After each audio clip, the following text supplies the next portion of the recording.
Hi and welcome to SCW, the wrestling channel here on YouTube.com. Thank you for choosing the channel and choosing the video. Please subscribe right now. Leave any comments in the comments section. Please like and share the video as well. The WWE Draft has been rumoured for October 2020, which has also been rumoured to have been delayed by 1 or 2 months. So in today's video, I'm going to give you 10 draft picks, 10 WWE superstars who should switch shows during the WWE Draft. So 5 will go to Raw, 5 will go to SmackDown. Will be any of them coming from NXT? We'll have to wait and find out as we go through into the video. So we'll start off with Monday Night Raw, and we're going to start off with Mr. Money in the Bank himself, Otis. That's right, I will move Otis from SmackDown to Raw. Now this one is self-explanatory. Of course, Otis has been feuding with Miz and Morrison. Once he's done with that, his peach, Mandy Rose, has just been moved to Monday Night Raw as of recording, so he can be reunited with Mandy on Monday nights. As well as that, of course, he could bring Tucker along with him if he wanted. Technically cheating, bringing another superstar over, that makes 11.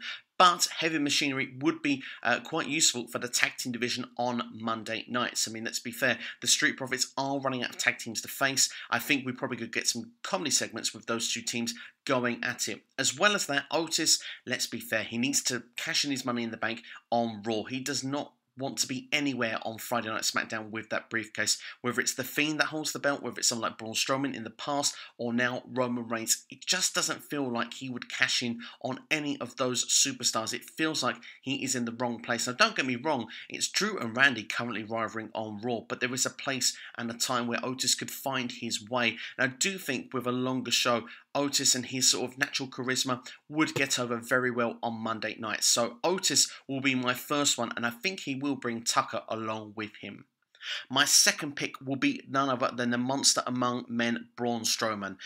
Braun, it's been a difficult year for you, hasn't it? Well, you have become Intercontinental and Universal Champion during this year, so it's not been all bad. But when you look at things, he was thrown into WrestleMania at the very last minute, a lackluster championship run, hit and miss feud with The Fiend, and in the swamp, he sort of turned heel, he turned on Alexa Bliss, and he lost his hair, and he lost his championship, all in a matter of weeks. So it's not really gone so well in the last month or so for Braun Strowman, and since Payback, he's been nowhere to be seen on WWE TV. So let's put him back on Raw. Let's keep him heel. Let's finally bring the monster back from 2017. Let's get him away from Roman Reigns and The Fiend. I mean, let's be fair. He's been almost on the same show, I think, as Roman Reigns since the draft has been brought in back in 2016. So let's give Braun a year away. Why not matches like Drew McIntyre, Keith Lee? There are things that Braun Strowman could do on Monday nights that would keep him relevant, make exciting television going forward, and I do think that Braun could be a big deal if he was to move back to Monday nights. The next pick I am going to make is Sheamus, the Celtic Warrior. Sheamus seems to be on a losing streak, which I'm not quite a fan of, really. I think the Celtic Warrior, he came back and he felt quite important. He was taking out, these smaller athletes. He was on a winning streak for a number of months, and all of a sudden, he got in a feud with Jeff Hardy. And since that first loss, he's been losing. I want to see Sheamus as someone that's strong, near the top of the card, and I do think that it would be wise for him to move to Monday nights at this particular stage. I want to see a match as well with him and Drew McIntyre. Now, whether that's for the WWE Championship or not, I think that that would be a solid rivalry. And I think as well, Sheamus, I just feel he would benefit from the move. He seems to be, like I say, on a losing streak at the moment, and I think his job on SmackDown recently has been to put people over. I think if he was to slot in nicely on Monday Night Raw, people will be putting Sheamus over, and Sheamus could be going nearer towards that top end of the card. Let's talk about the women's division. Let's talk about Lacey Evans. I mean, do you remember she was actually on Raw a year ago, and she was actually in a pay-per-view main event? We're talking Lacey Evans doing her strongest, best work on Raw. Now, don't get me wrong, SmackDown has not been bad to her. She turned face. She had a championship program for a number of months with Bayley. She's been in and around the championship picture kind of throughout, really, but in recent times, she has been getting less and less TV time on a consistent basis. She was involved in the karaoke competition. She's lost a couple of times in number one contenderships. It just feels like Lacey Evans is not going to get that big push on SmackDown, especially while Bayley remains champion. And still, to have that match with Sasha Banks, it feels that Lacey Evans could possibly do with a move. And I think that if she was on Monday nights, she'd get more TV time. She'd continue to be classy. She has that character that could stand out on Raw. Maybe she gets some of that heat back. Maybe a good feud with Asuka would be something that she needs as well. I do think Lacey Evans did her better work as a heel, and she did her better work on Raw, so I would like to see her move back to Raw. The last mover for Raw, and kind of for the same reasons, and he's out injured at the moment, but when he comes back, I want Elias to be on Raw. Of course, Elias is a great way to break up a show with his guitar, with his songs that are, hated amongst fans. I know that usually he's a face, but I think, again, his better work is as a heel. Elias, when he came in, was so over on Raw, and during that year on Raw, he became almost like one of the top 6 and 7 superstars. He was getting himself in towards championship picture. There was even talk of a match with him and John Cena at WrestleMania at that point. Elias, since then, has gone to SmackDown. He's been a part of Shane's stable, and since then, he became an afterthought. Now, of course, Shane is long gone since, but Elias still feels like that afterthought, and I want to see Elias get back to how he was. I mean, he was seemingly going to be a mid-card champion at one point. It felt like he was going to be something good and destined for greatness. Money in the Bank, it was teased with an idea we could have a guitar case as the briefcase. There's lots of different things you could do with Elias that could make him relevant and fresh and exciting. And right now, Elias, for me, just feels none of that. And I want to see him come back into WWE with some meaning and purpose, and the Elias that we saw that was on Raw a few short years ago. So let's move over to SmackDown, shall we? 5 superstars that should move to the blue brand, either from Raw, and so far none from NXT. Let's start with the NXT one, shall we? Let's start, because I'm really excited to do this one. Rhea Ripley should come to the main roster. Her time in NXT should be coming to an end, because this girl here has got everything. She was at WrestleMania this year as the NXT champion. That's never been done before. Yes, she lost to Charlotte Flair. She lost a bit of momentum, but tell you what, that momentum is coming back very quickly now in NXT. Recently beating Mercedes Martinez in a steel cage match. I would personally have her lose to Io Shirai at TakeOver, and then I would call her up, and I would put her on SmackDown. There are a few reasons for SmackDown rather than Raw. Of course, she could go after Charlotte Flair, the person that she'd lost to, but I'd like to see her on SmackDown because I think SmackDown is lacking a top name or two, and I think Rhea Ripley would fit in nicely. I really want to see Ripley versus Bayley. I think that match would be pretty darn awesome. I think they both have got similar styles and I think would make a fantastic pay-per-view worthy match. Also, you've got Sasha Banks there, which would be a great match that she could have as well. SmackDown could just be a new home for her. I think that she would do very well on Friday nights, and I think that when you look at the two rosters with Raw and SmackDown, I think SmackDown is the one that needs that name more. So Rhea Ripley, for me, would be the first move to SmackDown. I think that she is going to be a future multi-time women's champion, whichever brand she goes on to, whether it's Raw or SmackDown. Many WrestleMania appearances coming up in her future. I wouldn't even be surprised to put her as a front runner for this year's upcoming Royal Rumble match. I think she's got that much of a promising future. So for me, Rhea Ripley is the top move to SmackDown for me. Yes, it's from NXT, but let's move on to those Raw trades that need to go to Friday Night SmackDown. And I'm going to start with a big one.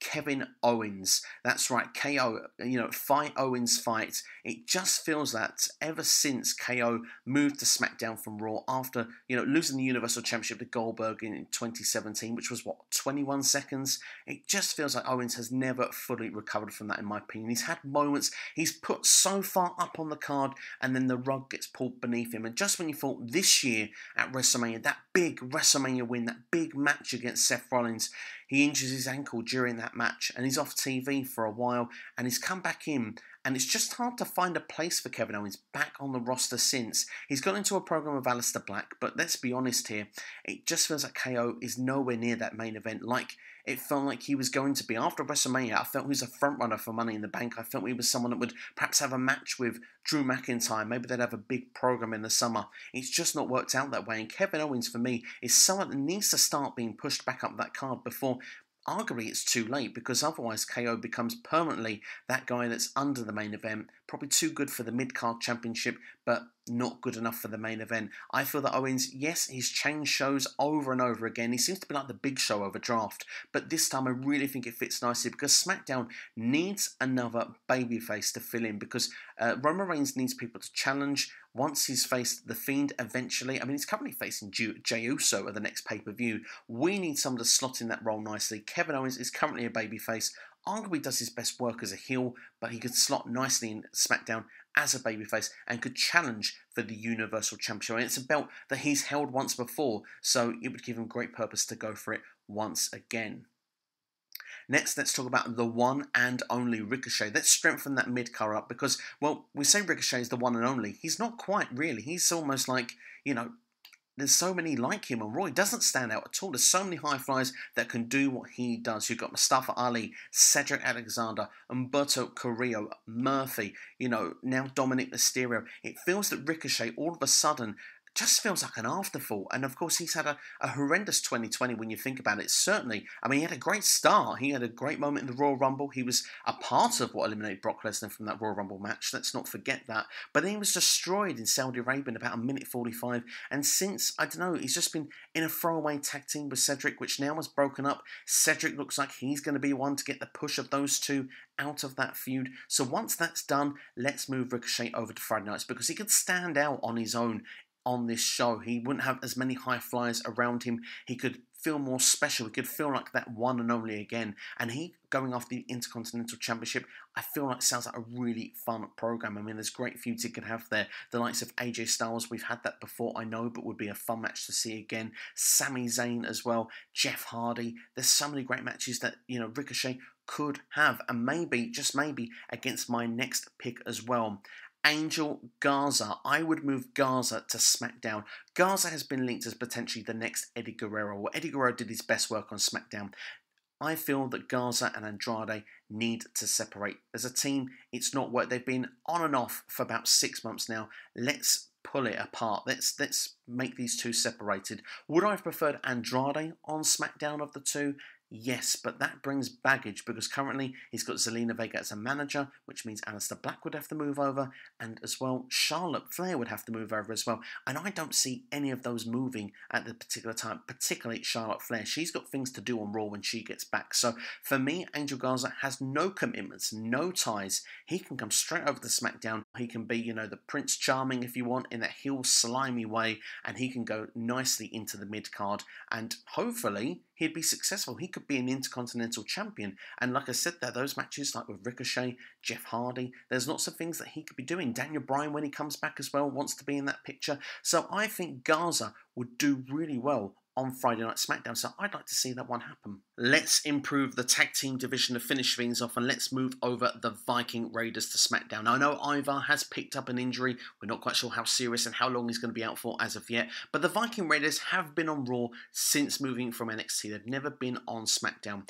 There's lots of great teams. Currently, if you look at the SmackDown roster that they could face, Miz and Morrison would be a natural one. Cesaro and Nakamura, who are the champions as well. Potentially the New Day down the line, as well as that the Usos, Lucha House Party are there as well. So there's lots of reasons to move them over. They'd have great fresh matches that they could have on SmackDown. I'm sick of seeing the Viking Raiders as a comedy act, and you know, you look at this with their, you know, miniature golf and stuff like that we're doing the Street Profits. It's really harmed their momentum, in my personal opinion.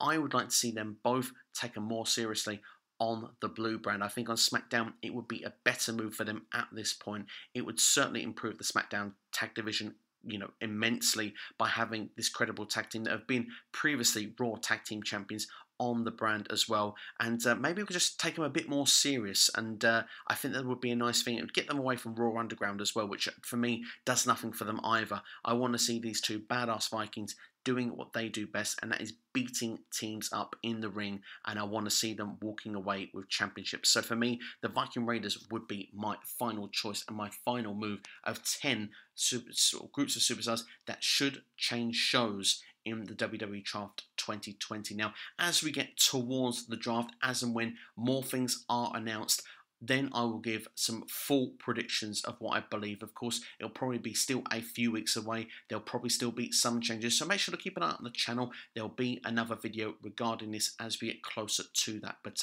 hope you've enjoyed this. Please like, share, and subscribe. Make sure to check out other videos as well. Ask SCW is up on the channel as of yesterday. This Week in Wrestling as well is dropping every Friday, so make sure to keep an eye out for that as well. More videos coming up all the time, and please leave a comment. Let me know your thoughts. I love to interact on this channel. It's always good when I get a comment on these videos. And as well as that as well, like I say, please share with a friend. Word of mouth goes a long way. But that's all from me anyway. Thank you for watching. That's been today's video for you now. 10 superstars that should move in the WWE Draft 2020. Do you agree? Do you disagree? Let me know your thoughts in the comments below right now. Have a great day.